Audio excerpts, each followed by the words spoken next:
चार्थेष्वभिज्ञस्वराट् तेने ब्रह्महृदाय आदिकवये मुह्यन्ति यं सूरयः तेजो वारिमृदां यथा विनिमयो यत्र त्रिसर्गो मृषा धाम्ना स्वेन सदा निरस्तकुहकं सत्यं परं धीमहि निगमकल्पतरोर्गलितं फलं शुकमुखादमृतद्रवसंयुतम् पिबत भागवतं रसमालयं मुहुरहो रसिकाः भुवि भावुकाः दारिद्र्यदुःखज्वरदाहितानां मायापिशाची परिमर्दितानां संसारसिन्धौ परिपातितानां क्षेमाय वै भागवतं प्रगर्जति साङ्केत्यं पारिहास्यं वा स्तोभं हेलनमेव वा वैकुण्ठनामग्रहणम् अशेषाघहरं विदुः ಶ್ರೀ ಗುರುಭ್ಯೋ ನಮಃ. ಹರಿ ಓಂ. ರಹುಗಣರಾಜನನ್ನ ಕುರಿತು ಭರತನ ಉಪದೇಶವನ್ನ ನಾವು ಗಮನಿಸ್ತಾ ಇದ್ದೇವೆ. ಇಡೀ ಸಂಸಾರ ಒಂದು ಗೊಂಡಾರಣ್ಯ, ಅದರಲ್ಲಿ ಜೀವರೆಲ್ಲ ಹೇಗೆ ಬಿದ್ದು ಬಳಲ್ತಾರೆ ಅನ್ನುವಂತಹ ವಿಷಯಗಳನ್ನ ನಿರೂಪಣೆ ಮಾಡ್ತಾ ಇದ್ದು.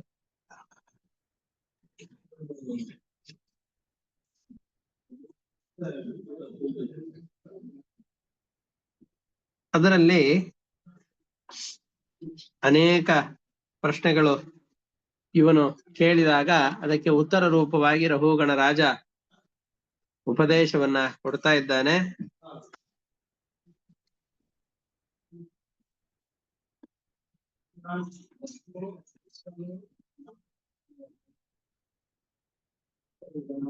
ಈ ಕಪಿಗಳೆಲ್ಲವೂ ಕೂಡ ಮರಗಳಲ್ಲಿ ಯಥೇಷ್ಟವಾಗಿ ಸಂಚಾರ ಮಾಡಿಕೊಂಡು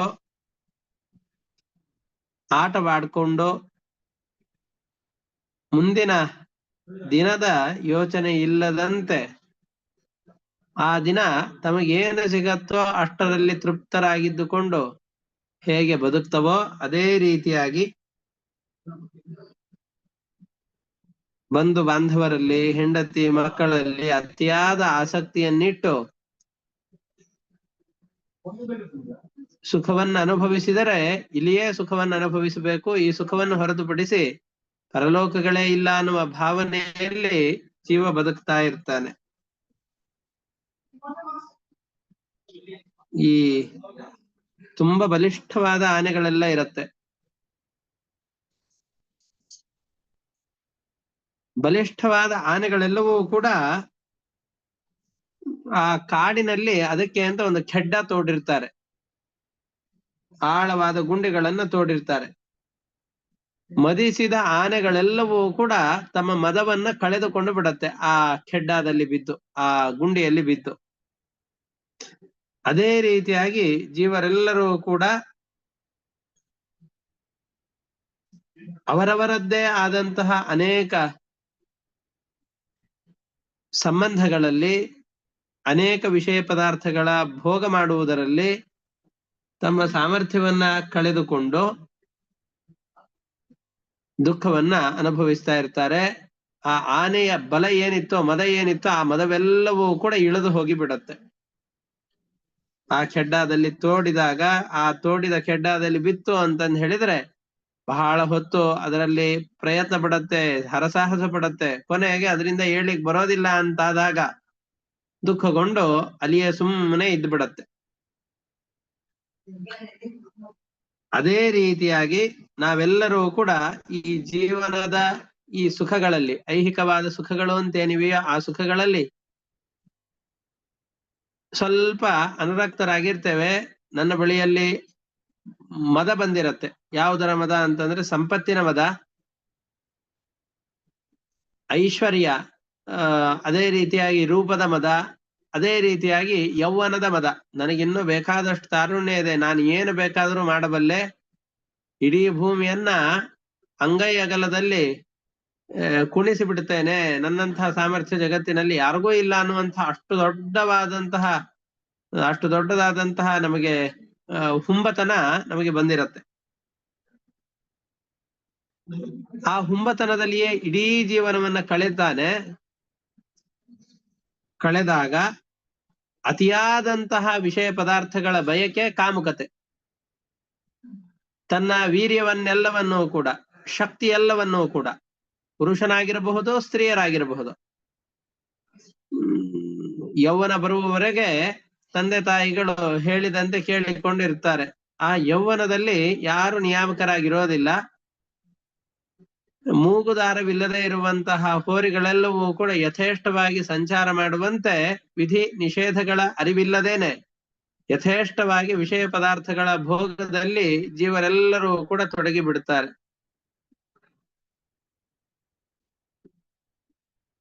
ತೊಡಗಿದಾಗ ಅದರಿಂದ ಆ ಜೀವರಲ್ಲಿರುವಂತಹ ಸತ್ವ, ಕಾಲದ ದೊಡ್ಡ ಸಂಪತ್ತೇನಿತ್ತೋ, ಕಾಲವೆಂಬಂತಹ ದೊಡ್ಡ ಸಂಪತ್ತೇನಿತ್ತೋ, ರೂಪದ ಮದ ಏನಿತ್ತೋ ಅದೆಲ್ಲವೂ ಕೂಡ ಕ್ರಮೇಣ ಇಳಿತಾ ಹೋಗುತ್ತೆ. ರೂಪ, ಅಯ್ಯೋ ನನ್ನ ಆ ಸೌಂದರ್ಯ ಎಲ್ಲ ಹೋಗ್ಬಿಟ್ಟಿದೆ ಅಂತ ನಮಗನ್ನಿಸತ್ತೆ. ನಾನು 20-30ನೇ ವಯಸ್ಸಿನಲ್ಲಿದ್ದಾಗ ಮಾಡಿದಂತಹ ಕೆಲಸಗಳನ್ನ 50-60 ಬಂದಾಗ ನಾನು ಮಾಡ್ಲಿಕ್ಕೆ ಆಗ್ತಾ ಇಲ್ಲ ಅಂತ ನಮ್ಗೆ ಅನುಭವಕ್ಕೆ ಬರುತ್ತೆ. ಆ ರೂಪವೂ ಇಲ್ಲ, ಯೌವನವೂ ಇಲ್ಲ ಅಂತ ಯಾವುದೋ ಒಂದು ಸಂದರ್ಭದಲ್ಲಿ ಅರಿವು ಬರಬೇಕು. ಅಷ್ಟರಲ್ಲಿ ಅಂತಕನ ದೂತನಿಗೆ ಕಿಂಚಿತ್ತೂ ದಯವಿಲ್ಲ. ಯಮದೇವರ ದೂತರಿಗೆ ಸ್ವಲ್ಪ ಮಾತ್ರವೂ ದಯೆ ಇಲ್ಲ. ನಮ್ಮ ಅಂತ್ಯಕಾಲ ಬಂದಿದೆ ಅಂತಾದ್ರೆ ಆ ಕ್ಷಣದಲ್ಲಿ ಬಂದು ನಮ್ಮ ಪ್ರಾಣವನ್ನ ಅಪಹಾರ ಮಾಡಿಕೊಂಡು ಹೋಗಿ ಬಿಡುತ್ತಾರೆ. ಆರೋಗ್ಯವನ್ನ ಕೆಡಿಸಿಕೊಂಡು ಬಿಡುತ್ತೇವೆ. ನಮ್ಮಲ್ಲಿ ನಾವು ಯಾವುದರ ಮದದಿಂದಾಗಿ ಕೊಬ್ಬಿ ಜೀವನದಲ್ಲಿ ಬದುಕ್ತಾ ಇದ್ವೋ ಆ ಯಾವ ಮದಕ್ಕೂ ಕೂಡ ಅವಕಾಶ ಈಗಿಲ್ಲ. ಆರೋಗ್ಯವೆಲ್ಲ ಕೆಟ್ಟು ಹೋಗಿದೆ. ನರಕದಲ್ಲಿ ಬೀಳುವಂತಹ ಸಂದರ್ಭ ಈಗ ಬಂದಿದೆ. ಶೆಡ್ಡಾಕ್ಕೆ ಬಿದ್ದಂತಹ ಆನೆ ಕ್ರೂರ ಮೃಗಗಳಿಂದಾಗಿ ತನಗೆ ಎಲ್ಲಿ ಆಪತ್ತು ಬಂದೀತೋ ಅಂತ ನಿರಂತರವಾಗಿ ಚಿಂತೆಗೀಡಾಗುವಂತೆ ತಾನು ಮಾಡಿದ ಪಾಪಕರ್ಮಗಳ ಫಲವಾಗಿ ಏನೇನು ಅನರ್ಥಗಳನ್ನು ಅನುಭವಿಸಬೇಕಾದೀತೋ ಅಂತ ಬಹಳ ಯೋಚನೆಗೊಳಗಾಗ್ತಾನೆ ಜೀವ. ಕೊನೆಯ ಸಂದರ್ಭದಲ್ಲಿ ಅಪಹಪಿತನವನ್ನು ಮಾಡ್ತಾನೆ, ನರಕಾದಿ ಅನರ್ಥಗಳನ್ನ ಪಡೀತಾನೆ, ಬಹಳ ದುಃಖಗಳನ್ನ ಅನುಭವಿಸ್ತಾನೆ. ಆ ದುಃಖಗಳನ್ನ ಅನುಭವಿಸಿ ಮತ್ತೆ ಆ ದುಃಖದಿಂದ ಎದ್ದು ಬರಬೇಕು ಅಂತ ಬಹಳ ಪ್ರಯತ್ನ ಪಡ್ತಾನೆ. ದ್ರುಮೇಶು ರಂಸ್ಯನ್ ಸುತದಾರ ವತ್ಸಲೋ ವ್ಯವಾಯದೀನೋ ವಿವಶಶ್ಚರನ್ ವನೆ ಕ್ವಚಿತ್ ಪ್ರಮಾದಾತ್ ಗಿರಿಕಂದರೆ ಪತನ್ ವಲ್ಲೀಂ ಗೃಹೀತ್ವಾ ಗಜಭೀತ ಆಸ್ಥಿತಃ.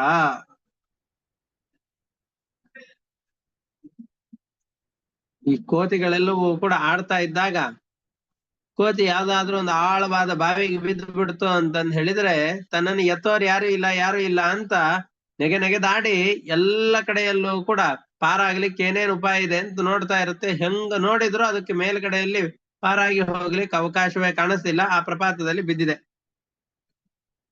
ಕ್ರೂರ ಮೃಗಗಳು ಬಂದು ಅಟ್ಟಹಾಸ ಮಾಡಿ ನಮ್ಮನ್ನು ಎಲ್ಲಿ ಬಲಿ ಹಾಕಿ ಬಿಡತ್ತೋ ಅಂತ ಯೋಚನೆಯಲ್ಲಿ ಕಪಿ ಇದೆ. ಆ ಕಪಿಯಂತೆ ಜೀವನವು ಕೂಡ ತನ್ನ ಯೌವನವಿದ್ದಾಗ ಚೆನ್ನಾಗಿ ಚೇಷ್ಟೆಯನ್ನ ಮಾಡಿರ್ತಾನೆ. ಅಂತ್ಯಕಾಲ ಬಂದಾಗ ಬಹಳ ನರಳುತ್ತಾನೆ. ಅಯ್ಯೋ, ಈ ರೀತಿಯಾಗಾದ್ರೆ ಎಲ್ಲ ಅನರ್ಥವಾದೀತೋ, ಈ ರೀತಿಯಾಗಾದ್ರೆ ಎಲ್ಲ ಅನರ್ಥವಾದೀತೋ ಅಂತ ಬಹಳ ದುಃಖ ಪಡ್ತಾ ಇರ್ತಾನೆ, ಬಹಳ ಚಿಂತೆಗೊಳಗಾಗ್ತಾನೆ.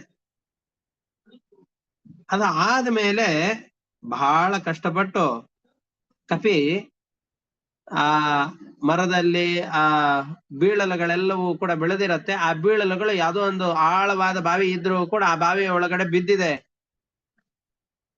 ಆ ಬೀಳಲಿನ ಮುಖಾಂತರವಾಗಿ ಬಹಳ ಕಷ್ಟಪಟ್ಟು ಒಂದ್ 4-5 ಸಾರ್ತಿ ಮೇಲೆ ಏರಿ ಬಿದ್ದು ಬೆನ್ನು ಕೈ ಕಾಲು ಎಲ್ಲ ಮುರಿದುಕೊಂಡು ಬಹಳ ದುಃಖ ಪಟ್ಟುಕೊಂಡು ಮತ್ತೆ ಬಾವಿಯ ಮೇಲ್ಗಡೆ ಬರುತ್ತೆ. ಅದೇ ರೀತಿಯಾಗಿ ಜೀವನವು ಕೂಡ ನರಕಾದಿ ದೊಡ್ಡ ದೊಡ್ಡ ಅನರ್ಥಗಳನ್ನ ಅನುಭವಿಸಿರ್ತಾನೆ. ಎಲ್ಲ ನರಕಾದಿ ಅನರ್ಥಗಳನ್ನ ಅನುಭವಿಸಿದ್ದಾನೆ. ಇದು ಆದ ಮೇಲೆ ತಾನು ಹಿಂದೆ ಜನ್ಮದಲ್ಲಿ ಏನೇನು ಅನರ್ಥಗಳನ್ನು ಮಾಡಿದ್ನ ಆ ಅನರ್ಥಗಳೆಲ್ಲವೂ ಕೂಡ ತನ್ನ ಫಲವನ್ನು ಕೊಡಬೇಕಲ್ಲ.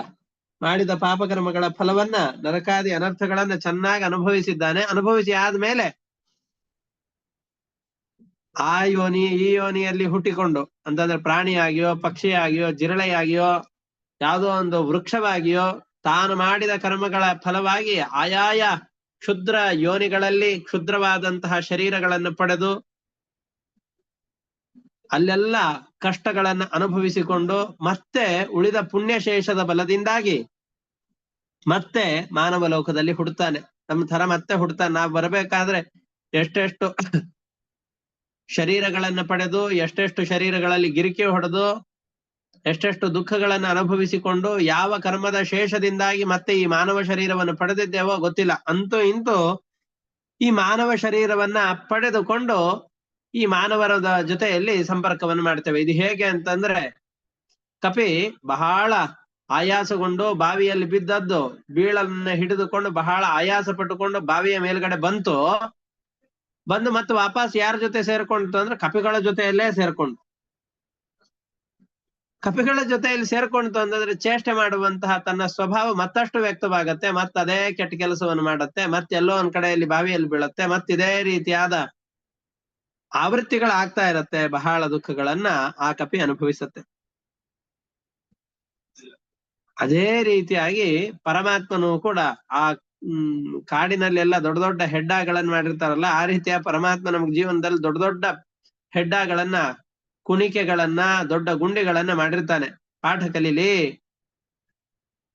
ಈ ದೊಡ್ಡ ಆಘಾತದಿಂದಾಗಿ ಎಚ್ಚೆತ್ತುಕೊಂಡು ಯಾವ ತಪ್ಪನ್ನ ಮಾಡಿದ್ರಿಂದಾಗಿ ಈ ಶಿಕ್ಷೆಯನ್ನು ಅನುಭವಿಸಬೇಕಾಯ್ತೋ ಅನ್ನೋದನ್ನ ಯೋಚನೆ ಮಾಡಿಕೊಂಡು ತನ್ನ ತಪ್ಪನ್ನ ತಿದ್ದಿಕೊಂಡು ಬದುಕಲಿ, ಕಷ್ಟವನ್ನು ಪಡಬಾರ್ದು, ಜೀವ ಚೆನ್ನಾಗಿ ತನ್ನ ಸಾಧನೆಯನ್ನು ಮಾಡಿಕೊಳ್ಳಿ ಅಂತ ಪರಮಾತ್ಮ ಅನೇಕ ಅವಕಾಶಗಳನ್ನು ಒದಗಿಸ್ತಾನೆ. ಜೀವ ಆ ಕಷ್ಟ ಪಡಬೇಕಾದ್ರೆ ಸಂಕಟ ಬಂದಾಗ ವೆಂಕಟರಮಣ ಅಂತ ದೇವಸ್ಥಾನಕ್ಕೆ ಹೋಗೋದೇನು, ಪ್ರಾರ್ಥನೆಗಳನ್ನು ಮಾಡೋದೇನು, ಆರೋಗ್ಯ ಎಲ್ಲ ತುಂಬಾ ಸಮಸ್ಯೆ ಇದೆ ಅಂತಂದು ಹೇಳಿದ್ರೆ ಧನ್ವಂತರಿ ಜಪ ಮಾಡಿಸೋದೇನು, ಪ್ರತಿನಿತ್ಯ ವಿಷ್ಣು ಸಹಸ್ರನಾಮ ಪಾರಾಯಣವನ್ನು ಹೇಳೋದೇನು,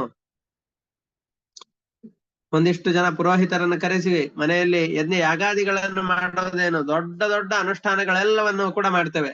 ಆಯ್ತು, ಆರೋಗ್ಯ ಸರಿ ಆಯ್ತು, ಮುಗೀತು.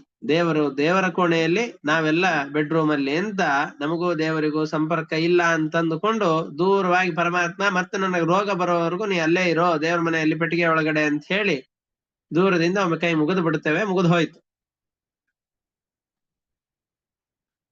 ಪರಮಾತ್ಮ ನಮಗೆ ಕೊಟ್ಟಂತಹ ದೊಡ್ಡ ಅವಕಾಶಗಳನ್ನ ವ್ಯರ್ಥವಾಗಿಸಿಕೊಂಡು ಬಹಳ ದುಃಖವನ್ನ ಅನುಭವಿಸ್ತೇವೆ. ದೊಡ್ಡ ಅರಣ್ಯ ಮಾರ್ಗದಲ್ಲಿ ಹಾಕಿದ್ದಾನೆ. ಆ ಅರಣ್ಯದಲ್ಲಿ ನಮಗೆ ತಾತ್ಕಾಲಿಕವಾದ ಸುಖಗಳು ಏನು ಸಿಗತ್ತೋ ಅದು ದೊಡ್ಡ ಭಯಂಕರವಾದ ಕಾಡಿನಲ್ಲಿ ಬಹಳ ಕಂಗೆಟ್ಟವನಿಗೆ ಒಂದು ದಿನದ ಒಂದು ಹೊತ್ತಿನ ಎಲ್ಲೋ ಒಂದು ಕಡೆಯಲ್ಲಿ ಜೇನುತುಪ್ಪ ಕಣ್ತು ಅಂತಂದ್ರೆ ಆ ಜೇನುತುಪ್ಪದ ಸವಿಯಂತೆ ಅಷ್ಟೇ. ಶಾಶ್ವತವಾದಂತಹ ಸುಖ ಅಲ್ಲ ಅದು, ತಾತ್ಕಾಲಿಕವಾದಂತಹ ಸುಖ. ಆ ತಾತ್ಕಾಲಿಕವಾದ ಸುಖವನ್ನೇ ಅನುಭವಿಸಿ ಆ ಅರಣ್ಯದಲ್ಲಿದ್ರೂ ಕೂಡ ಆ ಅರಣ್ಯದ ಭಯವನ್ನು ಮರೆತು ಎಷ್ಟು ದುಃಖಗಳನ್ನು ಅನುಭವಿಸಿದ್ದಾನೆ, ಎಷ್ಟು ಗುಡ್ಡಗಳನ್ನ ಹತ್ತಿ ಇಳಿದಿದ್ದಾನೆ, ಕಾಲಿಗೆಲ್ಲ ಎಷ್ಟು ನೋವಾಗಿದೆ, ಎಷ್ಟು ಪ್ರಪಾತಗಳಲ್ಲಿ ಬಿದ್ದಿದ್ದಾನೆ, ಎಲ್ಲವನ್ನೂ ಮರಿತಾನೆ. ಆ ಕಾಲದಲ್ಲಿ ಅನುಭವಿಸುವ ಜೇನಿನ ರಸದ ಚಪಲ ಮಾತ್ರ ಅವನಿಗೆ ಹೋಗೋದಿಲ್ಲ, ಅದರ ರುಚಿ ಒಂದೇ ಬಾಯಲ್ಲಿರತ್ತೆ. ಅದರಂತೆ ಎಷ್ಟೆಷ್ಟು ತಾಪತ್ರಯಗಳು ಇವೆಲ್ಲವನ್ನು ಅನುಭವಿಸಿದರೂ ಆ ಸುಖದ ಸಂದರ್ಭ ಬಂತು ಅಂತಾದ್ರೆ ಹಿಂದಿನದ್ದೆಲ್ಲವನ್ನು ಕೂಡ ಮರೆತು ಬಿಡ್ತೇವೆ. ಮರೆತು ಮತ್ತೆ ಆ ಕಪಿ ತನ್ನ ಗುಂಪಿನ ಕಪಿಗಳ ಜೊತೆಯಲ್ಲಿಯೇ ಸೇರಿಕೊಂಡು ತನ್ನ ಚೇಷ್ಟೆ ಮಾಡುವ ಸ್ವಭಾವವನ್ನೇ ಮುಂದುವರಿಸತ್ತೆ. ಆ ಸ್ವಭಾವದಿಂದ ವಿಮುಖವಾಗುವುದಿಲ್ಲ. ಹೇಗೋ ಅದೇ ರೀತಿಯಾಗಿ ಜೀವನವೂ ಕೂಡ ತನ್ನ ಸ್ವಭಾವದ ವ್ಯಕ್ತಿಗಳ ಜೊತೆಯಲ್ಲಿ ಹಿಂದೆ ನಾನು ಯಾವ ಕೆಟ್ಟ ಕೆಲಸಗಳನ್ನ ಮಾಡಿ ಅನರ್ಥಗಳನ್ನು ಮಾಡಿಕೊಂಡು ಈ ಅಧಮವಾದಂತಹ ಶರೀರದಲ್ಲಿ ಹುಟ್ಟಿ ಇಷ್ಟೆಲ್ಲ ಅನರ್ಥಗಳನ್ನು ಪಡೆದಿದ್ದೇನೋ ಆ ಅನರ್ಥಗಳನ್ನೇ ಮಾಡುವ ಜನರ ಸಂಗಡವೇ ಸೇರಿಕೊಂಡು ಮತ್ತಂತಹ ಕೆಟ್ಟ ಕೆಲಸಗಳನ್ನೇ ಮಾಡ್ತೇವೆ. ನಾವು ಭರತ ಚಕ್ರವರ್ತಿ ಅಂತಲ್ಲ. ಭರತ ಚಕ್ರವರ್ತಿ ಯಾವುದೋ ಒಂದು ಜನ್ಮದಲ್ಲಿ ಇಡೀ ದೇಶಕ್ಕೆ ಒಡೆಯನಾದವನು ಬೇಡ ವಿರಕ್ತನಾಗಿ ರಾಜನಾಗ್ತೇನೆ ಅಂತಂದುಕೊಂಡು ರಾಜನಾದವನು, ಬೇಡ ನನಗೆ ಈ ರಾಜ್ಯದ ವಿಷಯದಲ್ಲಿ ಸಾಕಿನ್ನು ಅಂತ ಆ ಸಾಕು ಮಾಡಿ ಆ ರಾಜ್ಯದ ವೈಭೋಗವನ್ನ ಸನ್ಯಾಸಿಯಾದ. ಒಂದು ಕಾಲದಲ್ಲಿ ಜಿಂಕೆಯ ಆಕರ್ಷಣೆಗೆ ಒಳಗಾಗಿ ಆ ಜಿಂಕೆಯ ಲೋಲುಪತೆಗೆ, ಕ್ಲೇಶಕ್ಕೆ, ಅದರ ಮೇಲಿನ ಮೋಹಕ್ಕೆ ಒಳಗಾಗಿ ದೊಡ್ಡ ಅನರ್ಥವನ್ನು ಅನುಭವಿಸಿದ, ಜಿಂಕೆಯಾಗಿ ಹುಟ್ಟಿದ. ಆಮೇಲೆ ಜಿಂಕೆ ಆದಾಗ ಅಪ್ಪಿ ತಪ್ಪಿ ಆ ಜಿಂಕೆಗಳ ಸಂಬಂಧಿಗಳ ಜೊತೆಯಲ್ಲಿ ಸೇರ್ಕೊಳ್ಳಿಲ್ಲ ಅವನು, ದೂರವೇ ಇದ್ದ. ಎಲ್ಲಿದ್ರ ಜೊತೆಯಲ್ಲಿ ಸೇರ್ಬಿಟ್ರೆ ಕಷ್ಟ ಆಗತ್ತೋ ಅಂತ. ನಂತರದಲ್ಲಿ ಬ್ರಾಹ್ಮಣನ ಶರೀರವನ್ನು ಪಡೆದಾಗ್ಲೂ ಕೂಡ ಯಾರ ಜೊತೆಯಲ್ಲೂ ಸೇರ್ಲಿಲ್ಲ. ನಾವು ಆ ಕಥೆಯನ್ನೇ ನೋಡ್ತಾ ಬಂದಿದ್ದೇವೆ. ಎಲ್ಲರ ಜೊತೆಯಲ್ಲಿ ಜಡ ಅಂದ ಮೂಕನ ಹಾಗೆ ತನ್ನ ಸಾಧನೆಯನ್ನು ತನ್ನ ಪಾಡಿಗೆ ಮಾಡ್ಕೊಂಡಿದ್ದಾನೆ ಹೊರತಾಗಿ ಎಲ್ಲಿಯೂ ಕೂಡ ತನ್ನ ಸ್ವಭಾವ ಏನು ಅಂತ ತಾನು ತಿಳಿಸಿಕೊಳ್ಳಿಲ್ಲ. ಹಾಗೆಯೇ ಜೀವನೂ ಕೂಡ ಎಲ್ಲರೂ ಜಡಭರತನಂತಾದರೆ ತಾವು ಯಾವ ತಪ್ಪುಗಳನ್ನ ಮಾಡ್ತೇವೋ ಆ ತಪ್ಪುಗಳಿಂದಾಗಿ ಪಾಠವನ್ನು ಕಲಿತರೆ ಆವಾಗ ಜೀವನದಲ್ಲಿ ಸುಖವಾಗಿರಬಹುದು. ಆದರೆ ಜೀವ ಯಾವ ತಪ್ಪುಗಳಿಂದಾಗಿ ಈ ಸಂಸಾರದಲ್ಲಿ ಬಿದ್ದು ಬಳಲುತ್ತಾ ಇದ್ದಾನೋ ಮತ್ತೆ ಅದೇ ತಪ್ಪುಗಳನ್ನೇ ಮಾಡಿದರೆ ಮತ್ತೆ ಆ ದುಃಖದ ಪರಂಪರೆಯಿಂದ, ಈ ಗೊಂಡಾರಣ್ಯದಿಂದ ವಿಮುಕ್ತಿ ಇಲ್ಲ. ತತಃ ಕಥಂಚಿತ್ ಪ್ರತಿಮುಕ್ತ ಆಪದಃ ಪುನಶ್ಚ ಸಾರ್ಥಂ ಪ್ರವಿಶತ್ಯರಿಂದಮಃ. ಪ್ರತಿಮುಕ್ತ ಆಪದಃ, ಹೇಗೋ ಪ್ರಯತ್ನ ಪಟ್ಟು ತನ್ನ ಆಪತ್ತುಗಳೆಲ್ಲವನ್ನು ಕೂಡ ಪರಿಹಾರ ಮಾಡಿಕೊಂಡು ಪುನಶ್ಚ ಸಾರ್ಥಂ ಪ್ರವಿಶತಿ ಅರಿಂದಮಃ. ಆ ಕಪಿ ಮತ್ತೆ ತನ್ನ ಸ್ವಭಾವವನ್ನೇ ಹೊಂದಿದ ಕಪಿಗಳ ಸಮೂಹದ ಜೊತೆಯಲ್ಲಿ ಸೇರಿಕೊಳ್ಳುತ್ತೆ. ಅಧ್ವನ್ಯಮುಷ್ಮಿನ್ ಅಜಯ ನಿವೇಶಿತ ಭ್ರಮನ್ ಜನೋದ್ಯಾಪಿ ನ ವೇದ ಕಶ್ಚನ. ಅದರಂತೆ ಈ ಜನನೂ ಕೂಡ, ಜೀವನವೂ ಕೂಡ ಈ ಸಂಸಾರವೆಂಬ ಗೊಂಡಾರಣ್ಯದಲ್ಲಿ ಯಾರಿಂದ ಬಂದು ನಿಯಮಿಸಲ್ಪಟ್ಟಿದ್ದೇನೆ, ಯಾಕೆ ಇಲ್ಲಿ ಬಂದಿದ್ದೇನೆ, ಒಂದು 10 ನಿಮಿಷ ಸುಮ್ಮನೆ ಕೂತ್ಕೊಂಡ್ಬಿಟ್ಟು ನಾನು ಯಾರು, ಯಾಕೆ ಈ ಶರೀರವನ್ನು ಧರಿಸಿದ್ದೇನೆ, ಹಿಂದೆ ಏನಾಗಿತ್ತು, ಮುಂದೆ ಏನಾಗತ್ತೆ, ಇದು ಯಾವುದರ ಬಗೆಗಾದ್ರೂ ಒಂದು 10 ನಿಮಿಷ ಯೋಚನೆ ಮಾಡಿದರೆ ಗಾಬರಿ ಹುಟ್ಟಿಸತ್ತೆ. ಮತ್ತೆ ಜೀವನದ ಬಗ್ಗೆ ಒಂದು ಸೀರಿಯಸ್ನೆಸ್ ಬರುತ್ತೆ. ಆ ಯಾವುದಕ್ಕೂ ಅವಕಾಶವಿಲ್ಲದಂತೆ ಈ ಜನ ತನ್ನ ಸ್ವಭಾವದ ಉಳಿದ ಜನರ ಜೊತೆಯಲ್ಲೇ ಸೇರಿಕೊಂಡು ಮತ್ತೆ ಅದೇ ರೀತಿಯಾದ ಜೀವನವನ್ನು ನಡೆಸಲಿಕ್ಕೆ ಪ್ರಾರಂಭ ಮಾಡ್ತಾನೆ. ಜೀವ ತನಗೆ ಯಾರಿಂದ ಈ ಸಂಸಾರ ಬಂದಿದೆಯೋ, ಯಾರು ಈ ಸಂಸಾರದ ಕಟ್ಟನ್ನು ಬಿಡಿಸುವವನೋ ಆ ಪರಮಾತ್ಮನನ್ನು ತಿಳಿದುಕೊಳ್ಳಲಿಕ್ಕೆ ಸಾಧ್ಯವೇ ಆಗೋದಿಲ್ಲ. ಏನ್ ಮಾಡ್ತಾನೆ, ಮತ್ತೆ ತನ್ನಂತಹ ಜನರ ಜೊತೆಯಲ್ಲಿ ಸೇರಿದ್ದಾನೆ. ಮತ್ತೆ ವರ್ತಕರಾದವರು, ಜೀವರಾದವರು ವರ್ತಕರ ಥರ ಅವ್ರು ಇವ್ರ ಜೊತೆಯಲ್ಲಿ ಹಣದ ವ್ಯವಹಾರವನ್ನು ಮಾಡೋದು, ವೈರ ಉಂಟಾಗತ್ತೆ. ಆಮೇಲೆ ಆ ವೈರ ಇದ್ರೂ ಕೂಡ ಪರವಾಗಿಲ್ಲ, ಆ ವೈರವನ್ನು ಮರೆತು ಬಿಡೋಣ, ಮತ್ತೆ ಒಟ್ಟಾಗಿ ಹೋಗೋಣ ಅಂತ ಈಗಿನ ರಾಜಕೀಯ ಪಕ್ಷಗಳೆಲ್ಲವೂ ಕೂಡ ವಿಪಕ್ಷಗಳಾಗಿರತ್ತೆ. ಅವೇನೆ ಮತ್ತೆ ಅವರ ಜೊತೆಯಲ್ಲೇ ಸೇರಿಕೊಂಡು ರಾಜಕೀಯದಲ್ಲಿ ತಮ್ಮ ಪಕ್ಷವನ್ನು ಸ್ಥಾಪಿಸಿ ತಾವೇ ರಾಜಕಾರಣ ಮಾಡ್ಲಿಕ್ಕೆ ಪ್ರಾರಂಭ ಮಾಡ್ತಾರೆ. ಮತ್ತೆ ಅವರೇ ದ್ವೇಷಿಗಳಾಗ್ತಾರೆ, ಮತ್ತೆ ಅವರೇ ಒಟ್ಟಿಗೆ ಆಗ್ತಾರೆ. ಈ ರೀತಿಯಾಗಿ ತಮಗೆ ಹೇಗೆ ಅನುಕೂಲವೋ, ಜೀವನದಲ್ಲಿ ಯಾವ ರೀತಿಯಾಗಿದ್ರೆ ತಾವು ಸುಖವಾಗಿರಬಹುದು ಅಂತಹ ಎಲ್ಲ ಮಾರ್ಗಗಳನ್ನ ಹುಡುಕ್ತಾರೆ. ಬದುಕಿದ್ದು ಸತ್ತಂತೆ ಇರ್ತಾರೆ ಅಂತ ಹೇಳ್ತಾ ಇದ್ದಾರೆ. ಒಂದು ನಿಶ್ಚಿತವಾದಂತಹ ಧ್ಯೇಯವಿಲ್ಲ, ಜೀವನದಲ್ಲಿ ಯಾವ ಸಾಧನೆಯನ್ನು ಮಾಡಬೇಕು ಎಂಬಂತಹ ಗುರಿ ಇಲ್ಲದೇನೆ ಜೀವರೆಲ್ಲರೂ ಕೂಡ ಬದುಕಿದ್ದು ಸತ್ತಂತೆ ಇರ್ತಾರೆ. ಅನ್ಯೋನ್ಯ ವಿತ್ತ ವ್ಯತಿಶಂಗ ವೃದ್ಧ ವೈರಾನುಬಂಧ ಅಧಿವಹನ್ ಮಿಥಶ್ಚ ಅಧ್ವನ್ಯಮುಷ್ಮಿನ್ ಉರುಕೃಚ್ಛ್ರ ವಿತ್ತ ಬಾಧೋಪಸರ್ಗೈರ್ವಿಹರನ್ ವಿಪನ್ನಃ. ಈ ಜಗತ್ತಿನಲ್ಲಿ ಯಾವ್ಯಾವ ದೊಡ್ಡ ದೊಡ್ಡ ಜಗಳಗಳು ಅಂತ ಬರುತ್ತೋ ಆ ಎಲ್ಲ ಜಗಳಿಗೂ ಕಾರಣವಾದಂತಹದ್ದು ಸಂಪತ್ತೇ. ಸಂಪತ್ತು ಯಾವುದೇ ಆಗಿರಬಹುದು, ಧನ ಸಂಪತ್ತಾಗಿರಬಹುದು, ಭೂ ಸಂಪತ್ತಾಗಿರಬಹುದು.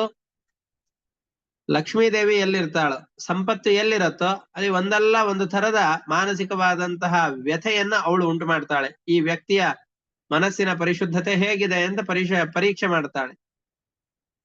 ತುಂಬಾ ಚೆನ್ನಾಗಿ ಪರಿಶುದ್ಧವಾಗಿದೆ ಅಂತಾದ್ರೆ ಭರತ ಚಕ್ರವರ್ತಿಯಂತೆ, ಪ್ರಿಯವೃತರಾಜನಂತೆ ಸಾವಿರಾರು ವರ್ಷಗಳ ಕಾಲ, ಕೋಟಿ ಕೋಟಿ ವರ್ಷಗಳ ಕಾಲ ಅವರ ಜೊತೆಯಲ್ಲಿಯೇ ಸ್ಥಿರವಾಗಿ ನಿಂತು ಅವರಿಗೆ ಎಲ್ಲ ಭೋಗ ಭಾಗ್ಯಗಳನ್ನು ಒದಗಿಸ್ತಾಳೆ. ಒಂದು ವೇಳೆ ಸೇವೆಯನ್ನು ಮಾಡುವಂತಹ ವ್ಯಕ್ತಿಗಳ ಮನೋಸ್ಥೈರ್ಯ ಅಥವಾ ಅವರ ಚಿಂತನೆ ಧೀರೋದಾತ್ತವಾಗಿಲ್ಲ ಅಂತಾದರೆ ಅವರ ಜೊತೆಯಲ್ಲಿ ಇದ್ದು ವೈರವನ್ನು ಹುಟ್ಟಿಸಿ ಆ ಭೋಗದ ಅನುಭವ ಬರದೇ ಇರೋ ಹಾಗೆ ಮಾಡ್ತಾಳೆ. ಆ ಸಂಪತ್ತೆಲ್ಲ ಬೇಕಾದಷ್ಟಿರತ್ತೆ, ಹೇರಳವಾಗಿರತ್ತೆ, ಆದರೆ ಆ ಭೋಗದ ಅನುಭವ ಬರದೇ ಇರೋ ಹಾಗೆ ಮಾಡ್ತಾಳೆ. ಕಪ್ಪು ಹಣವನ್ನೆಲ್ಲವನ್ನು ಕೂಡ ಸಂಪಾದನೆ ಮಾಡಿಕೊಂಡು ಮನೆಯ ಲಾಕರ್ ಒಳಗಡೆಯಲ್ಲಿ ಇಟ್ಟು ಅದನ್ನ ನೋಡ್ತಾ ಕೂತಿರ್ಬೇಕಷ್ಟೇ, ಅದನ್ನ ಭೋಗಿಸ್ಲಿಕ್ಕೆ ಆಗೋದಿಲ್ಲ. ಇದ್ದು ಇಲ್ಲದಂತೆ ಮಾಡ್ತಾರೆ. ಬಾಧೋಪಸರ್ಗೈರ್ ವಿಹರನ್ ವಿಪನ್ನಃ, ಬಹಳ ಆಪತ್ತುಗಳಿಗೆ ಒಳಗಾಗ್ತಾನೆ. ಯಾರು ನನ್ನ ಮೇಲೆ ಆಕ್ರಮಣ ಮಾಡ್ತಾರೋ, ನನ್ನ ಸಂಪತ್ತನ್ನು ಯಾರು ಕದ್ದುಕೊಂಡು ಹೋಗ್ತಾರೋ, ಯಾರಿಂದ ನನಗೆ ಆಪತ್ತು ಬಂದಿತ್ತು ಅಂತ ಈ ರೀತಿಯಾದ ಯೋಚನೆಯಲ್ಲೇ ನಿರಂತರವಾಗಿ ಬದುಕಿರ್ತಾನೆ. ತಾನ್ ವಿಪನ್ನಾನ್ ಸಹಿ ತತ್ರ ವಿಹಾಯ ಜಾತಂ ಪರಿಗೃಹ್ಯ ಸಾರ್ಥಃ ಆವರ್ತತೆದ್ಯಾಪಿ ನ ಕಶ್ಚಿದತ್ರ ವೀರಾಧ್ವನ ಪಾರಮುಪೈತಿ ಯೋಗಂ. ನಮಗೆ ಜೀವನದಲ್ಲಿ ಯಾರೋ ನಮ್ಮ ಸಂಪತ್ತನ್ನು ಅಪಹರಿಸಿಕೊಂಡು ಹೋಗ್ತಾರೆ, ಆ ಸಂಪತ್ತಿನ ಬಗ್ಗೆ ಸ್ವಲ್ಪ ಕಾಲ ಯೋಚನೆ ಮಾಡ್ತೇವೆ, ಸ್ವಲ್ಪ ದುಃಖ ಪಡ್ತೇವೆ, ಆಮೇಲೆ ಆ ದುಃಖವನ್ನು ಮರೆತು ಬಿಡ್ತೇವೆ, ಮತ್ತೆ ಹೊಸದಾಗಿ ಸಂಪತ್ತನ್ನ ಗಳಿಸಲಿಕ್ಕೆ ಅಂತ ಪ್ರವೃತ್ತಿ ಮಾಡ್ತೇವೆ. ಮತ್ತೆ ಯಾವ ಸಂಪತ್ತನ್ನ ಗಳಿಸಿಕೊಂಡಿದ್ದೇವೋ ಆ ಸಂಪತ್ತನ್ನು ಹಿಡಿದುಕೊಂಡು ಮತ್ತೆ ಆ ಕಾಡಿನ ದಾರಿಯಲ್ಲೇ ಸಂಚಾರ ಮಾಡ್ತಾ ಇರ್ತಾರೆ.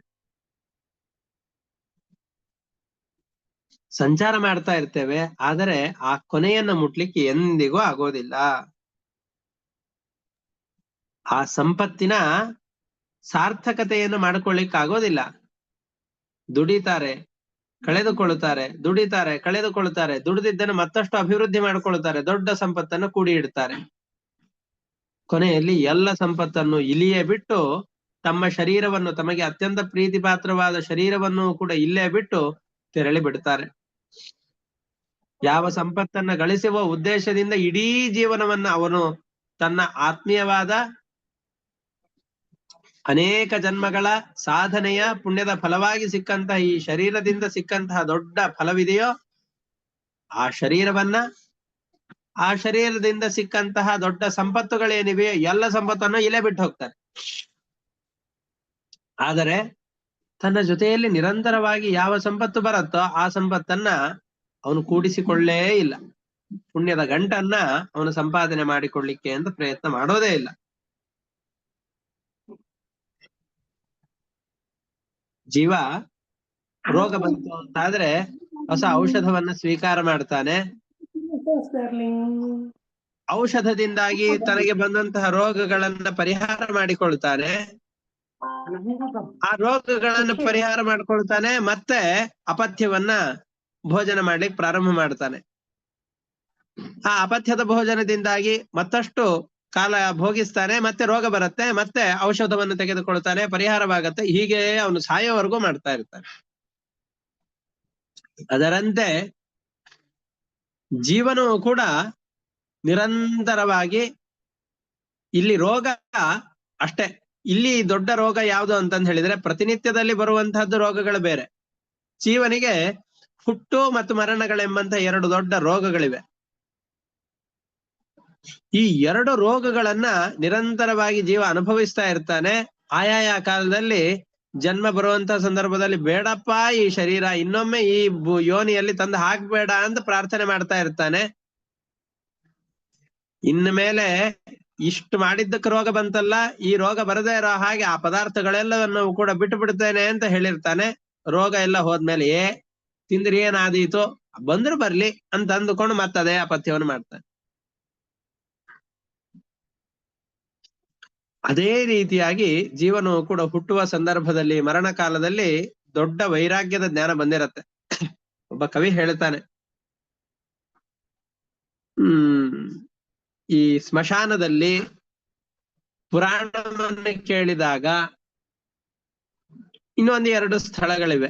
ಆ ಸ್ಥಳಗಳಲ್ಲಿ ಇರುವಂತಹ ವೈರಾಗ್ಯ ಜೀವನಿಗೆ ಯಾವಾಗ್ಲೂ ಇತ್ತು ಅಂತಂದು ಹೇಳಿದ್ರೆ ಯಾವ ಜೀವ ತಾನೇ ಸಂಸಾರದಲ್ಲಿ ಇರ್ಲಿಕ್ಕೆ ಸಾಧ್ಯ? ಎಲ್ಲರೂ ಕೂಡ ಮುಕ್ತರಾಗಿ ಹೋಗಿ ಬಿಡ್ತಾರೆ ಅಂತ. ಸ್ಮಶಾನ ವೈರಾಗ್ಯ, ಸ್ಮಶಾನದಲ್ಲಿರೋ ಅಷ್ಟು ಕಾಲ ಅಯ್ಯೋ ಜೀವನ ಇಷ್ಟೇ, ಈ ಜೀವನ ಸಾಕಾಗಿ ಹೋಯ್ತು, ನಮ್ಮ ಜೀವನ ಶಾಶ್ವತವಾದದ್ದಲ್ಲ ಅಂತ ಗಾಢವಾಗಿ ಅನ್ನಿಸತ್ತೆ. ಸ್ಮಶಾನ ಬಿಟ್ಟು ಹೊರಗಡೆ ಬಂದ್ವಿ ಅಂತಾದ್ರೆ ಫೋನ್ ಮಾಡ್ತೇವೆ, ಇವತ್ ರಾತ್ರಿ ಇದನ್ ಮಾಡು ಅದನ್ ಮಾಡು ಅಂತ ಸ್ನಾನ ಮಾಡಿ ಅಲ್ಲಿ ಹೋಗಿ ತಿನ್ನೋದು.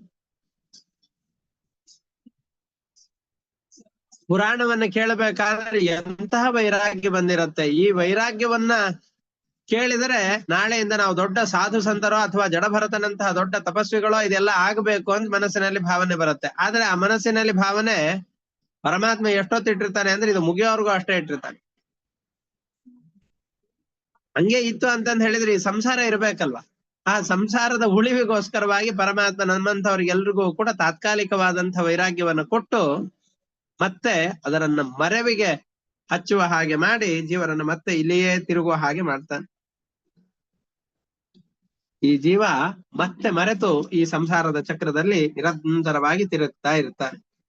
ಮನಸ್ವಿನೋ ನಿರ್ಜಿತ ದಿಗ್ಗಜೇಂದ್ರಾಹ ಮಮೇತಿ ಸರ್ವೇ ಭುವಿ ಬದ್ಧ ವೈರಾಹ ಮೃಧೆ ಶಯೀರನ್ನತು ತದ್ವ್ರಜಂತಿ ಯನ್ಯಸ್ತ ದಂಡೋ ಗತ ವೈರೋಭಿಯಾತಿ. ಎಷ್ಟು ದೊಡ್ಡ ಮಾತನ್ನೇ ಹೇಳ್ತಾ ಇದ್ದಾರೆ. ರಾಜರೆಲ್ಲರೂ ಕೂಡ ಲಕ್ಷೋಪಲಕ್ಷ ಸೈನಿಕರನ್ನ ಸೇರಿಸಿಕೊಂಡು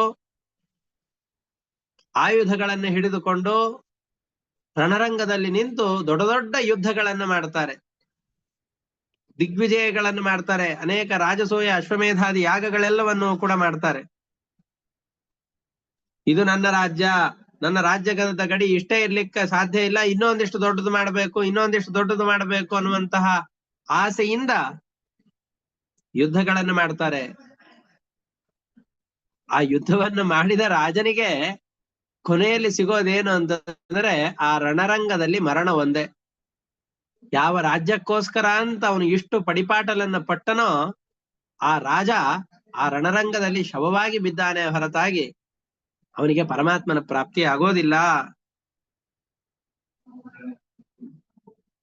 ಹಾಗಾಗಿ ಹಿಂಸೆ, ಈ ವೈರ, ಮತ್ತೊಬ್ಬ ವ್ಯಕ್ತಿಗಳನ್ನ ತುಚ್ಛವಾಗಿ ಕಾಣೋದು, ಇವೆಲ್ಲವನ್ನ ಬಿಟ್ಟು ವಿರಕ್ತರು ಅನುಸರಿಸುವಂತಹ ಮಾರ್ಗವನ್ನ ಅನುಸರಿಸೋ. ನೀನು ಸಂಸಾರ ಮಾರ್ಗದಲ್ಲಿ ಹೋಗ್ತಾ ಇದ್ದೀರ ಹೂಗಣರಾಜ, ಸಜ್ಜನರಲ್ಲಿ ಸ್ನೇಹವನ್ನ ತೋರಿಸು.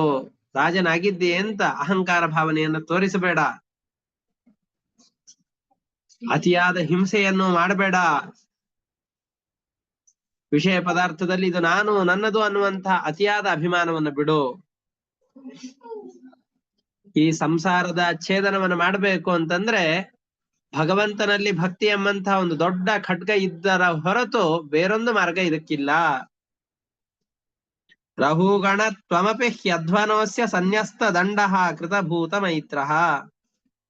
ನೀನು ಈ ಸಂಸಾರ ಮಾರ್ಗದಲ್ಲಿ ನಡೀತಾ ಇರೋನು ಮುಕ್ತನಾದವನೇನಲ್ಲ, ನೀನು ಬಹಳ ಗಮನ ಕೊಟ್ಟಿರಬೇಕು. ಸಜ್ಜನರಲ್ಲಿ ಸ್ನೇಹವನ್ನು ತೋರಿಸು, ನಿನಗಿಂತ ಅಧಮರಾದವರಲ್ಲಿ ಪ್ರೀತಿಯನ್ನು ಮಾಡು, ನಿನಗಿಂತ ಉತ್ತಮರಾದವರಲ್ಲಿ ಭಕ್ತಿಯನ್ನು ಮಾಡು.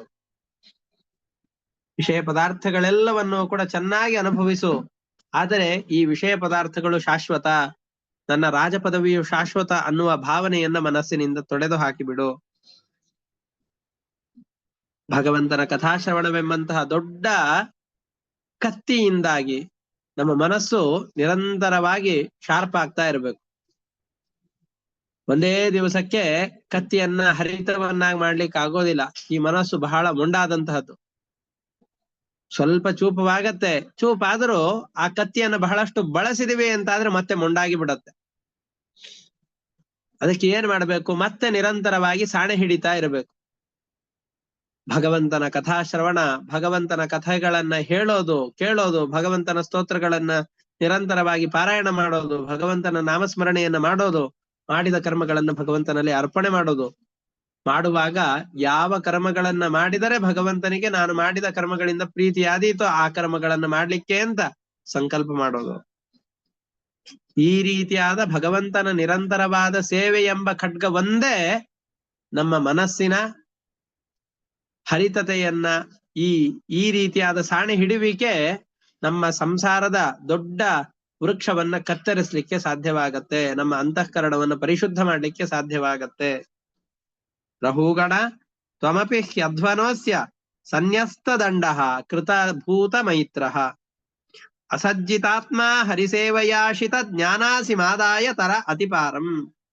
ಅಸಜ್ಜಿತಾತ್ಮ, ಯಾವ ವಿಷಯ ಪದಾರ್ಥಗಳಲ್ಲೂ ಅತಿಯಾದ ಸಂಘವನ್ನು ಮಾಡಬೇಡ. ಬಹಳ ಹಳೇ ಮನೆ ಇರುತ್ತೆ, 4-5 ವರ್ಷ ಆ ಮನೆಯಲ್ಲಿ ವಾಸ ಮಾಡಿರ್ತೇವೆ. ಆ ಮನೆ ಬೀಳುವ ಹಂತಕ್ಕೆ ಬಂದಿದೆ, ಆದ್ರೆ ಆ ಮನೆಯನ್ನು ಬಿಟ್ಟು ಹೋಗಿ ಅಂತ ಹೇಳಿದ್ರೆ ಆ ಮನೆಯನ್ನು ಬಿಟ್ಟು ಹೋಗ್ಲಿಕ್ಕೆ ಒಂದು ಅನೇಕ ಹಿಂಸೆಗಳಾಗತ್ತೆ. ಅಯ್ಯೋ, ಈ ಮನೆಯಲ್ಲಿದ್ವಿ, ಇಲ್ಲಿ ಈ ಕೆಲಸ ಮಾಡ್ತಾ ಇದ್ವಿ, ಅಲ್ಲ ಆ ಕೆಲಸ ಮಾಡ್ತಾ ಇದ್ವಿ, ಇದನ್ನ ಬಿಟ್ಟು ಹೋಗ್ಬೇಕಾ ಅಂತ ನಮ್ಮ ಮನಸ್ಸಿಗೆ ಭಾವನೆ ಬರುತ್ತೆ. ಯಾವಾಗ ಇದು ಯಾವ ಮನೆ ಶಾಶ್ವತವಲ್ವೋ, ಯಾವ ಮನೆ ಜೀರ್ಣಾವಸ್ಥೆಗೆ ಬಂದಿತ್ತೋ ಆ ಮನೆಯನ್ನು ಬಿಟ್ಟು ಹೋಗ್ಬೇಕಾದ್ರೇನೆ ನಮ್ಮ ಮನಸ್ಸಿನಲ್ಲಿ ಇಷ್ಟೆಲ್ಲ ಭಾವನೆಗಳು ಬರುವಾಗ ಈ ಶರೀರದ ಮೇಲೆ ಜೀವನಿಗೆ ಎಷ್ಟು ಅಭಿಮಾನ ಇರಬೇಕು. ಹಾಗಾಗಿ ಈ ಶರೀರದ ಮೇಲಿನ ಅಭಿಮಾನವನ್ನು ಸುಲಭವಾಗಿ ಕತ್ತರಿಸಲಿಕ್ಕೆ ಸಾಧ್ಯ ಇಲ್ಲ. ಬಾಲ್ಯದಲ್ಲಿ ಆಟವಾಡಿದಂತಹ ಯಾವುದೋ ಒಂದು ಪದಾರ್ಥವನ್ನ ನೆನಪಿಗೆ ಅಂತ ಇಟ್ಟುಕೊಂಡಿರ್ತೇವೆ, ಅದೇ ಕಳೆದು ಹೋಯ್ತು ಅಂತಂದ್ ಹೇಳಿದ್ರೆ ಯಾರ್ದೋ ಪ್ರಾಣವೇ ಹೋಯ್ತೋ ಏನೋ ಎಂಬಷ್ಟು ಗಲಾಟೆಗಳಾಗತ್ತೆ. ಅದ್ರ ಬಗ್ಗೆ ಮಾತನಾಡ್ತೇವೆ, ಜಗಳವಾಡ್ತೇವೆ, ಅದು ಎಲ್ಲಿ ಹೋಯ್ತು, ನೀವ್ಯಾಕೆ ಈ ತರ ಮಾಡಿದ್ರಿ ಅಂತ ಅದಕ್ಕೆಲ್ಲ ಗಲಾಟೆ ಮಾಡ್ತೇವೆ. ಇದೆಲ್ಲವೂ ವಿಷಯ ಪದಾರ್ಥಗಳಲ್ಲಿರುವ ಅತಿಯಾದ ಆಸಕ್ತಿ. ಇವು ಶಾಶ್ವತ, ನನ್ನದನ್ನು ಯಾರೂ ಕಳಿಲಿಕ್ಕೆ ಸಮರ್ಥರಲ್ಲ, ನಾನು ಹೇಗ್ ಬೇಕೋ ಹಾಗೆ ಮಾತ್ರ ವಿಷಯ ಪದಾರ್ಥಗಳನ್ನು ಭೋಗಿಸಬಹುದು ಅನ್ನುವ ಯೋಚನೆಗಳೇನಿವೆಯೋ ಇವೆಲ್ಲವನ್ನು ಬಿಟ್ಟು ಬಿಡ್ಬೇಕು. ಯಾವ ಕಾಲದಲ್ಲಿ ಯಾವ ತರದ ಜನರು ಬರ್ತಾರೋ, ಸಂದರ್ಭಗಳು ಯಾವ ರೀತಿಯಾಗಿ ಬರುತ್ತೋ ಆ ಸಂದರ್ಭಗಳಿಗೆ ತಕ್ಕಂತೆ, ಜನರಿಗೆ ತಕ್ಕಂತೆ ನಮ್ಮ ಸಾಧನೆಯ ಮಾರ್ಗವನ್ನು ಬಿಡದಂತೆ ನಾವು ಜೀವನವನ್ನು ನಡೆಸೋದು ದೊಡ್ಡ ಕರ್ತವ್ಯ ಅಂತ ಹೇಳಿ ಅವನು ತನ್ನ ಉಪದೇಶವನ್ನ ಮುಗಿಸ್ತಾ ಇದ್ದಾನೆ. ಇದಾದ ಮೇಲೆ ರಾಜೋವಾಚ ಅಂತ ಆ ರಹುಗಣ ರಾಜ ಅವನನ್ನ ನಮಸ್ಕಾರ ಮಾಡ್ತಾ ಇದ್ದಾನೆ. ನಮ್ಮ ಎಲ್ಲ ಜನ್ಮಗಳಲ್ಲೂ ಕೂಡ ರಾಜ ಭರತನೇ ಈ ಮಾನವ ಜನ್ಮ ಬಹಳ ದೊಡ್ಡದಾದಂತಹದ್ದು. ಯಾಕೆ ಅಂತಂದ್ರೆ ನಾವು ಈ ಮಾನವ ಜನ್ಮ ಯಾಕೆ ದೊಡ್ಡದು, ಸ್ವರ್ಗದಲ್ಲಿ ಚೆನ್ನಾಗಿ ಮಾಡಿದ ಪುಣ್ಯಗಳನ್ನ ಅನುಭವಿಸ್ಲಿಕ್ಕೆ ಅಂತ ತಗೊಂಡಂತಹ ಶರೀರ ಒಳ್ಳೇದಲ್ವಾ? ಆ ಶರೀರವನ್ನು ಬಿಟ್ಟು ಈ ಶರೀರವನ್ನು ದೊಡ್ಡದು ಅಂತ ಯಾಕೆ ಹೇಳ್ತಾ ಇದ್ದೀರಿ? ಹೌದು, ಆ ಶರೀರ ದೊಡ್ಡದೇ, ಆದರೆ ಅಂತ ಲೋಕಗಳಲ್ಲಿ ಬರೀ ಪುಣ್ಯವನ್ನು ಅನುಭವಿಸ್ತಾ ಇರ್ತೇವೆ, ಪರಮಾತ್ಮನ ನೆನಪಿರೋದಿಲ್ಲ, ನಿಮ್ಮಂತಹ ಮಹಾತ್ಮರ ಸಂಪರ್ಕ ಆಗೋದಿಲ್ಲ, ಜ್ಞಾನದ ಸಂದೇಶ ಅಲ್ಲಿ ಸಿಗಲಾರದು.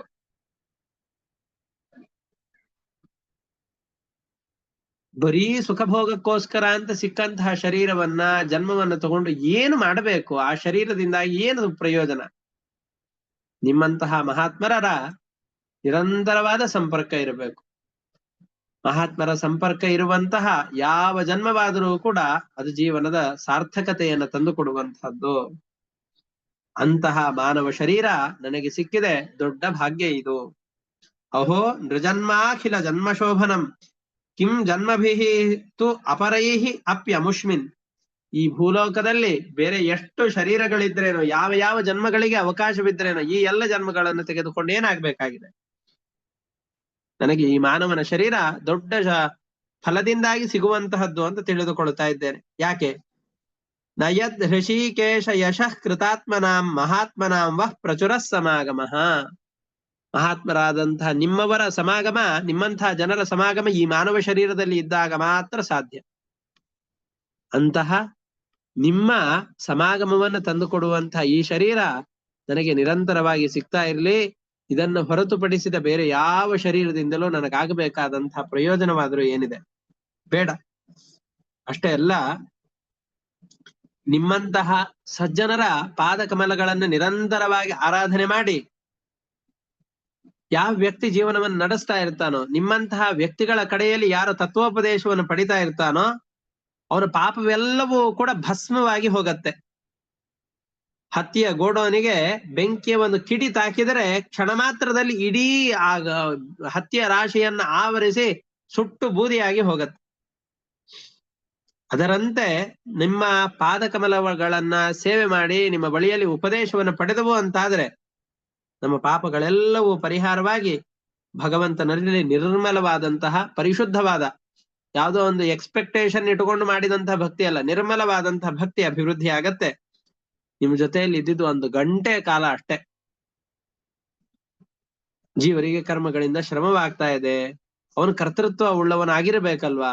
ನಮಗೆಲ್ಲ ಸುಖ ದುಃಖಾದಿಗಳು ಆಗ್ತಾ ಇವೆ, ನಮ್ಮಲ್ಲಿ ಕರ್ತೃತ್ವ ಇಲ್ಲ ಅನ್ನುವಂಥ ಅನೇಕ ಕುತರ್ಕಗಳಿಂದಾಗಿ ನನ್ನ ಮನಸ್ಸು ಏನು ಮಲಿನವಾಗಿತ್ತೋ, ನಿಮ್ಮ ಉಪದೇಶವನ್ನು ಕೇಳಿದ ಒಂದು ಘಳಿಗೆಗೆ, ಒಂದೆರಡು ಘಳಿಗೆಗೆ ಆ ಎಲ್ಲ ನನ್ನ ಮನಸ್ಸಿನ ಸಂದೇಹಗಳೆಲ್ಲವೂ ಕೂಡ ಪರಿಹಾರ ಆಗಿ ಹೋಗಿದೆ. ನನ್ನ ಅವಿವೇಕವನ್ನು ಪರಿಹಾರ ಮಾಡಿದ್ದಕ್ಕೆ ನಮಸ್ಕಾರ. ಹಾಗಾಗಿ ಅವಧೂತರಾಗಿ ನೀವೆಲ್ಲ ಇದ್ದೀರಿ, ಯಾವ್ಯಾವ ರೂಪದಲ್ಲಿದ್ದೀರೋ, ಹೇಗೆ ಈ ಭೂಮಿಯಲ್ಲಿ ಸಂಚಾರ ಮಾಡ್ತಾ ಇದ್ದೀರೋ ನಮಗ್ ಗೊತ್ತಿಲ್ಲ. ನಹ್ಯದ್ಭುತಂ ತ್ವಚ್ಚರಣಾಬ್ಜ ರೇಣುಭಿಃ ಹತಾಂ ಹಸೋ ಭಕ್ತಿ ರಥೋಕ್ಷಜೇಮಲ ಮೌಹೂರ್ತಿಕಾದ್ ಯಸ್ಯ ಸಮಾಗಮಾಚ್ಚ ಮೇ ದುಸ್ತರ್ಕ ಮೂಲೋಪಹತೋ ವಿವೇಕ. ನನ್ನ ಅಜ್ಞಾನವೆಲ್ಲವೂ ಕಳೆದು ಹೋಯ್ತು. ಅವಧೂತ ವೇಷದಲ್ಲಿರುವಂತಹ ಜನರು ವಯಸ್ಕರಾಗಿದ್ದಾರೋ ಅಥವಾ ಶಿಶುಗಳಾಗಿ ಇನ್ನು ಹುಟ್ಟಿದ್ದಾರೋ, ಬ್ರಾಹ್ಮಣರಾಗಿ ತಿರುಗ್ತಾ ಇದ್ದಾರೋ, ಯಾವ್ಯಾವ ರೂಪದಿಂದ ಅವರೆಲ್ಲ ಇದ್ದಾರೋ ಏನೋ ಗೊತ್ತಿಲ್ಲ. ನಾನು ಏನೇನ್ ಅಪಚಾರಗಳನ್ನು ಮಾಡಿದ್ದೇನೋ ಆ ಎಲ್ಲ ಅಪಚಾರಗಳನ್ನು ಪರಿಹಾರ ಮಾಡಿ ಅಂತ ದೊಡ್ಡದಾಗಿ ನಮಸ್ಕಾರವನ್ನು ಮಾಡ್ತಾ ಇದ್ದಾರೆ. ನಮೋ ಮಹದ್ಭ್ಯೋಸ್ತು ನಮಃ ಶಿಶುಭ್ಯ ನಮೋ ಯುವಭ್ಯೋ ನಮ ಆವಟುಭ್ಯ ಯೇ ಬ್ರಾಹ್ಮಣಾ ಗಾಂ ಅವಧೂತ ಲಿಂಗಾ ಚರಂತಿ ತೇಭ್ಯ ಶಿವಮಸ್ತು ರಾಜ್ಞಾಂ. ರಾಜರಿಂದ ಏನೇನು ತಮಗೆ ಅಪಚಾರಗಳಾಗಿದೆಯೋ ಆ ಎಲ್ಲ ಅಪಚಾರಗಳು ಕೂಡ ಪರಿಹಾರವಾಗ್ಲಿ, ತಮ್ಮಂತಹ ಜನರ ಸಂಪರ್ಕವಾಗ್ಲಿ, ತಮ್ಮಿಂದ ಜ್ಞಾನೋಪದೇಶ ಸಿಗಲಿ, ಏನು ಅನಿಷ್ಟ ರಾಜರಿಗೆ ಆಗೋದು ಬೇಡ ಅಂತ ಆ ರಹುಗಣ ರಾಜ ಅವರಿಗೆ ಪ್ರಾರ್ಥನೆ ಮಾಡಿಕೊಳ್ತಾ ಇದ್ದಾನೆ. ಇಷ್ಟಕ್ಕೆ ಇವರಿಬ್ಬರ ಸಂವಾದ ಮುಗಿಯತ್ತೆ. ಮುಂದೆ ಶುಕಾಚಾರ್ಯರು ಪರೀಕ್ಷಿತ್ ಮಹಾರಾಜನಿಗೆ ಕಥೆಯನ್ನ ಮುಂದುವರಿಸಿ ಹೇಳ್ತಾರೆ. ಆ ಕಥೆಗಳೇನು ಅನ್ನೋದನ್ನ ಮತ್ತೆ ಮುಂದಿನ ಪಾಠದಲ್ಲಿ ನೋಡೋಣ ಅಂತ ಹೇಳ್ತಾ ಇವತ್ತಿನ ಪಾಠವನ್ನು ಇಷ್ಟಕ್ಕೆ ಮುಕ್ತಾಯ ಮಾಡ್ತಾ ಇದ್ದೇನೆ. ಹರಯೇ ನಮಃ. ಶ್ರೀಕೃಷ್ಣ ಅರ್ಪಣಮಸ್ತು. ಅನೇನ ಭಾವಿ ಯತ್ ಪುಣ್ಯಂ ತೇನ ಪ್ರೀಣಾತು ಕೇಶವಃ. ಶ್ರೀಕೃಷ್ಣ ಅರ್ಪಣಮಸ್ತು. ಹರಯೇ ನಮಃ.